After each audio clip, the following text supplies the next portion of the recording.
So in this video, I am going to share with you a business skill that we don't really learn anywhere. And as a highly sensitive person, we have a lot of unique qualities.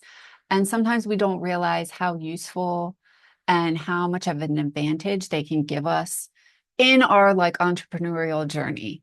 We hear a lot of mainstream business advice around marketing and social media and pricing and all of this stuff. And it's so much noise to us. Those of us who have highly sensitive nervous systems or identify as highly sensitive people, so much of that is just jargon and noise, and it's such a turnoff. And at least for me, it has been. And I have kind of found my way of finding clients my own way, following what comes naturally to me, even if literally I never saw anyone else doing it this way. And as I've said in many videos before, my priority is not to be booked and busy. My priority is to have a spacious life and to find the right fit clients who will be with me for a long run. So those are my priorities. And in this video, I'm going to talk about the highly sensitive person trait that is called deep processing. If you're a highly sensitive person, or if you've gone down that rabbit hole, one of our unique qualities is that we are very deep processors. And we do it naturally all day. But if you can hone that and pay awareness to it while you're vetting clients, you can really do yourself a huge favor in the long run. So in this video, I'm going to walk you through exactly how I do that when I'm vetting clients. And so you can kind of see what it looks like essentially in real time. And yeah, so just to go into explaining a little bit about what deep processing means, it's literally what it sounds like. So we, as highly sensitive people, we take in more data from our environment than most people. That's why we're also very easily overstimulated. So visual, audio, context, environment, ambient, everything. We're taking a wider range than most people, and we process it a lot deeper than most people. So this can lead to exhaustion sometimes in social settings and things like that we often, have to deal with. But it can also be a really refined gift if you are able to wield it to your advantage. And not in a manipulative way, but just in a way of being able to essentially read people, or you can use whatever terms you want, whether it's you're reading their energy, or you're kind of processing their words, or using your deep intuition, whatever way you think about it. As a highly sensitive person, we are doing that work naturally more than most people. And so the way, I use this, so for me, it starts from the very first moment they reach out. So, which is usually via, a form submission, or some that, like with pet sitting, sometimes it was on a Facebook Messenger, like a message. And that very first interaction, the very first message they send me, can tell me so much about them. Firstly, did they even address me? Or did they just say, you know, are you available for September 6th to the 8th for pet sitting? Or, you know, do you manage websites? Like, if it's just a one-line question like that, I'm like, oh, I mean, that tells me so much. Oh, okay, what is this type of person? It's like a transactional kind of, what can you do for me type of mindset that they have, whereas other people who reach out either for pet sitting or being a virtual assistant, hey, Kelly Sue, you know, I saw your website, or I saw your post in such and such, or so and so referred me to you. They said, we might be a good fit. I looked at your website. I love hearing that they looked at the website, because then I'm like, okay, you're my kind of person. Because some people reach out literally asking for things that I literally say on my website I don't do. And I'm like, why are you wasting my time? not to be mean, but it's like I'm someone who always goes to the website. I always go to the website. I read the about page. I'm like, who are you? If I'm going to hire you, I'm going to know who you are. I'm not going to waste your time. I want to make sure what I'm looking for is what you're offering. It's like, come on. Like, I know people have ADHD, but like, also be considerate. So, and like, do your due diligence. Like, yeah, I have a lot to say about those types of things. Having ADHD is not an excuse to not do your due diligence and be lazy. You can leave comments about that. But so, and people reach out and it's like, I spend time on my website. I'm very clear. It's helpful, filters out what I don't do and what I do do. If you fail to go there and don't want to read it and you ask me for things, I mean, it's just a waste of both of our times, honestly. You could have saved yourself a message, right? So, anyway, the first message is always, I am essentially reading them and discerning, okay, this is their communication style. Either it's transactional, for example, or, it might be kind, but it's clear that they didn't really look at my website, that's fine. I'll still answer them and be like, I'm sorry, I don't do videography. I don't think we're a match. And that's that. It's fine. Or it's like, okay, someone addressed me kindly, gave a little context, asked, a specific question, such and such, and started a nice thread of engagement. So there's like different levels of this, right? And like the kind of person I want, and that I'm thinking long game, right? So even though this is like the first reach out, I'm already judging this interaction. And yeah, I would say discerning / judging it, being like, is this someone who I want to be communicating with for the next few years? Because in my mind, that is how it goes. Once I sign on someone, whether it's a VA person or someone who we're going to cat sit for, they're in my life for the next few years easily. So that is why I take it so seriously, because I don't say yes to everyone. I don't want to be booked and busy. I want to have nourishing, kind, thoughtful relationships with the clients I take on. So I'm doing that from the very beginning. And I know, I think a lot of entrepreneurs don't. They're fine having a transactional thing. And in some cases, I think that works. Like if you're a sign maker, you make signs for people, it's fine. Hey, can you do a parking sign? Yes. Okay, great. That's what you signed up for. That's fine. That's not the type of businesses I run. And so for me, that's not fine. And I do need to vet deeply to be able to take someone on. So that's the first inquiry. So then let's say things do go well. Let's say they do reach out and it's a pretty considerate, engagement, and we agree to do what I would call like a client meet and greet. Now, I do have a whole nother video on that and my basically questionnaire interview that I go through when I meet with this is a potential VA client, virtual assistant client. When we do a video chat, it's like a bunch of practical questions, but again, within those practical questions, I am deeply processing them, their answers, their energy, so many things in this meeting. And this is before even taking them on, right? So the client meet and greet as a virtual assistant is the same for me as an actual meet and greet for a pet sitting client. So before I take on a pet sitting client, I will go to their house, meet the owner, meet the kitty cat, see the house. I don't take on anyone until I've done all that. So it's kind of like an interview. It's like we're vetting each other. And I expect them to vet me too. If I'm going to be staying in your house and taking care of your pet, I would hope that you would want to meet me and at least ask me some questions before you sign me on, right? So it does go both ways, and I expect that.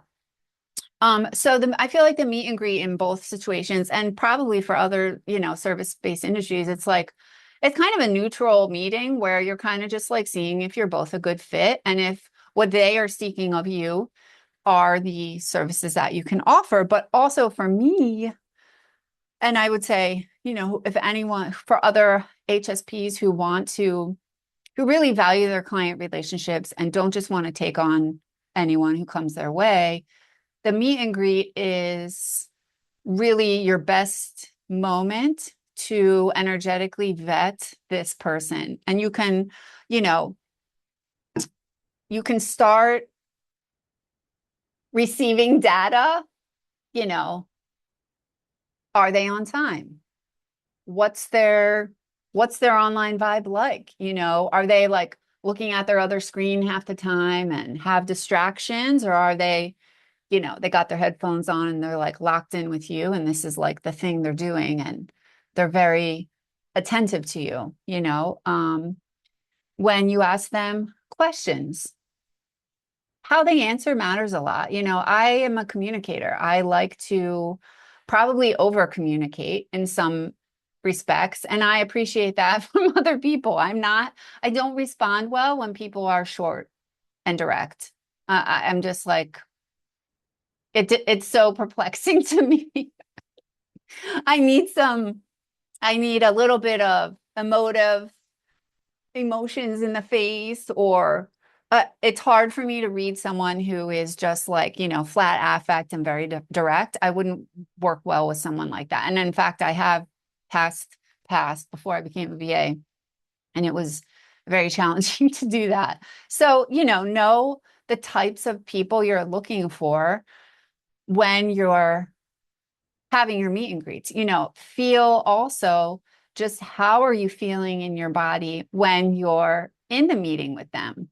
Are you like sweating, nervous, have palpitations, feel like they're making you feel like you're a waste of time, or they're so busy and they fit you in and this, that, and the other thing? It's like, and one of my like mantras is like, how a relationship starts is how it goes.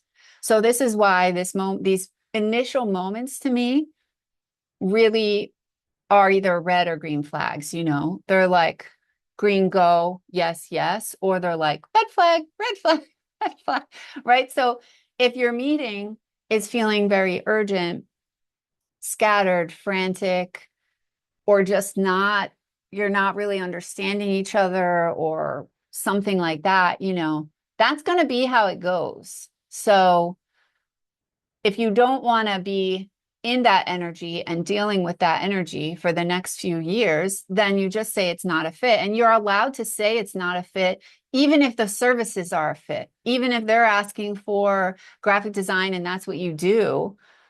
If energy wise, alignment wise, you're like, whoa, this person's like nervous system and world is like way too much for me. And, even just sitting in the call for 30 minutes, I was overstimulated. Then like, that's a red flag. So just pass.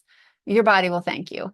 Right. So another thing I go over in the meet and greet are my boundaries. So I ask them, about their business. I let them talk.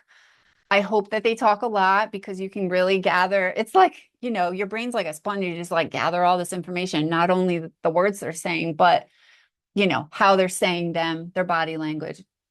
It's like our deep processors are like going to work, going to work.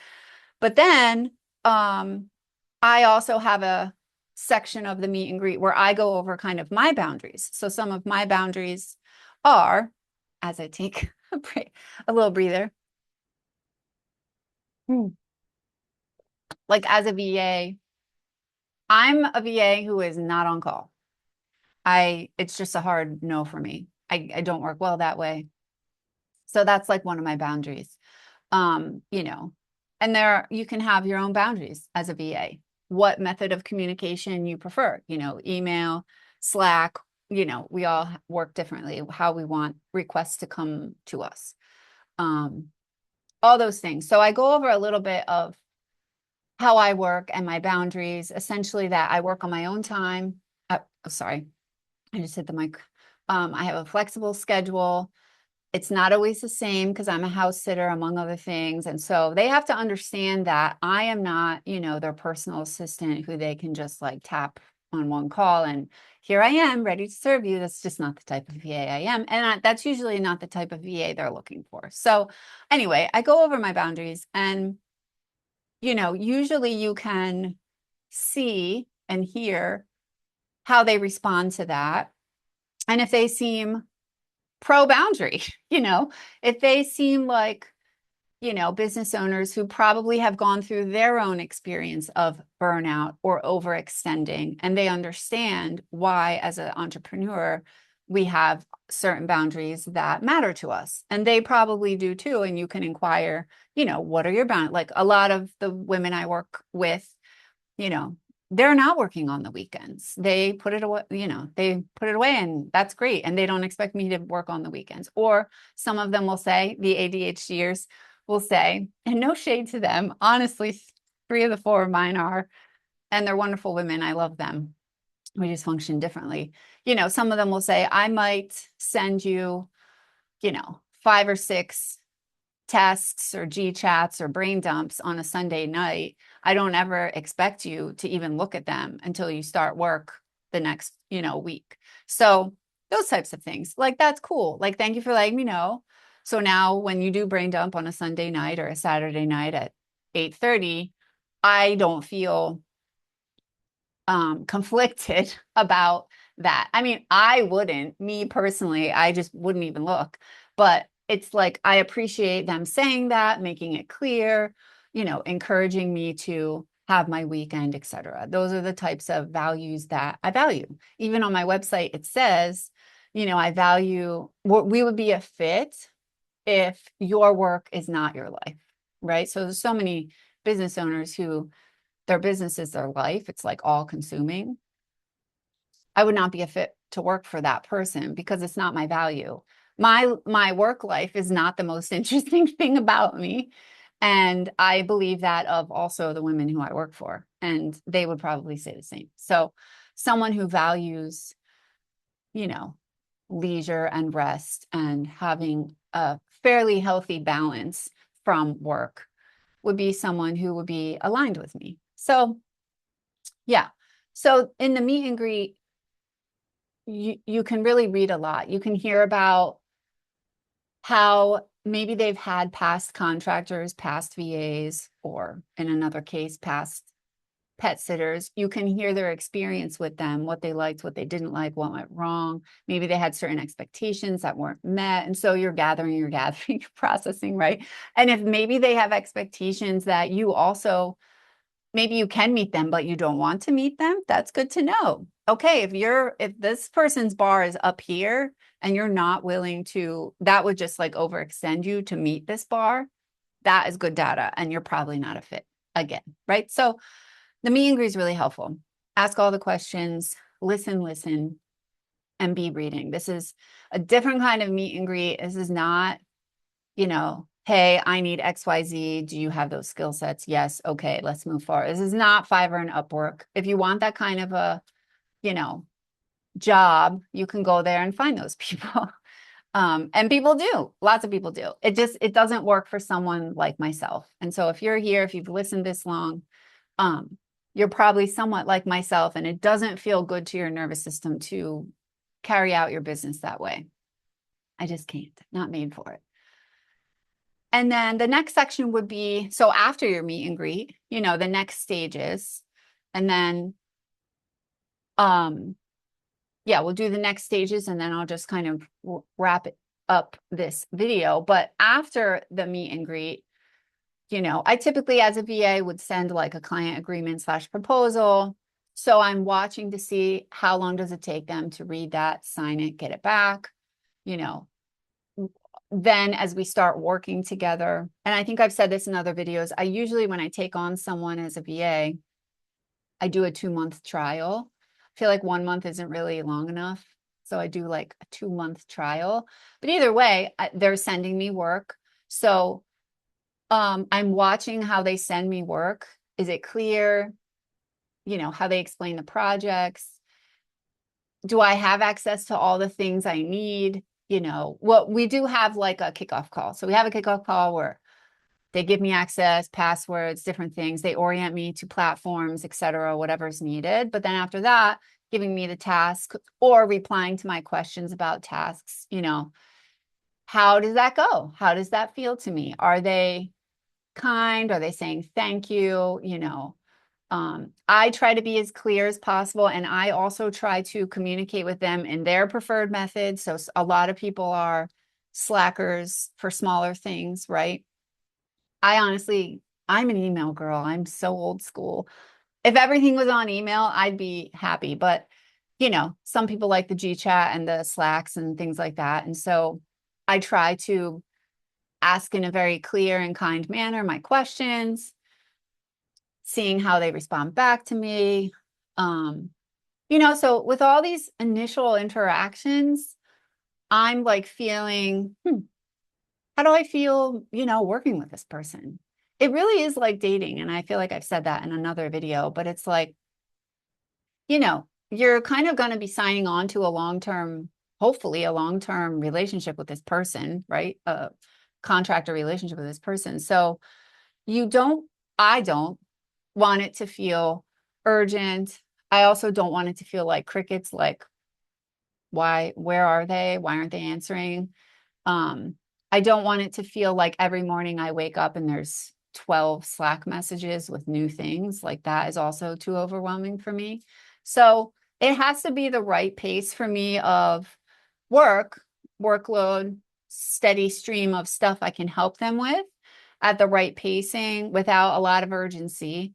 And it needs to be kind and respectful, and that goes both ways. So those next few weeks, that 2-month trial period, that's where I can really kind of seal the deal and be like, cool, like, let's keep going. Or I don't think this is a fit. I've never done a 2-month trial. Well, I mean, thankfully, I haven't had to find a ton of new VA clients, but I've never done a 2-month. I've never gotten to the point of doing a 2-month trial and then said, no, we're not a fit. Because usually if someone gets that far with me, I'm pretty sure we're going to be okay. I wouldn't take on someone for the 2-month trial, even probably if they had yellow flags. I probably would pass. So that's how conservative I am with who I take on. Unless it was like a short project and I was like, okay, this is a one and done, happy to take it on. And then, maybe probably won't hear from them again, or maybe once a year. And like, again, that's fine too. And I've done the same thing with pet sitting with that. If it's a client who is not booking a bunch of weeks a year, um, I'm fine to, but it's kind of an annoying sit for whatever reason. Um, but it's not like awful. I'm fine to do it like once a year or twice a year for like a week. I can, as long as something doesn't totally dysregulate me, time and time again, I can usually tolerate it in short bursts, if I need to. If I don't want to, then I also can let that pass. So I guess, this video is about, it's about the skill of deep processing as you're vetting clients, and that nobody's teaching you this. Nobody taught me this. I probably didn't even really put it together until, recently, when I was probably the last 2 years, when I was like, this is just how I do it, how it feels good to me. I need to go slow.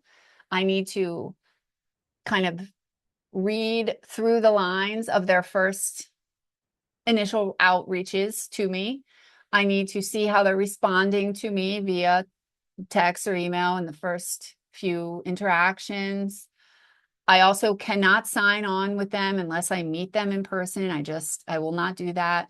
So we do a meet and greet. So my process is slower than most, and I love it. It's great for me. It's great for my nervous system because I also, and this may not be like HSP. I feel like it's a little more, I would identify also, I feel like I have a handful of autistic traits. I've never taken a test, but there are so many things that resonate with me about being an autistic female. And one of them is like, I don't deal great with like changes in schedule, structure, last minute things. So that's also why I don't like taking on new work very quickly. I need time to adjust my mindset to having a new client, especially a VA client, because that's literally every day or every week. A pet sitting client is a little different.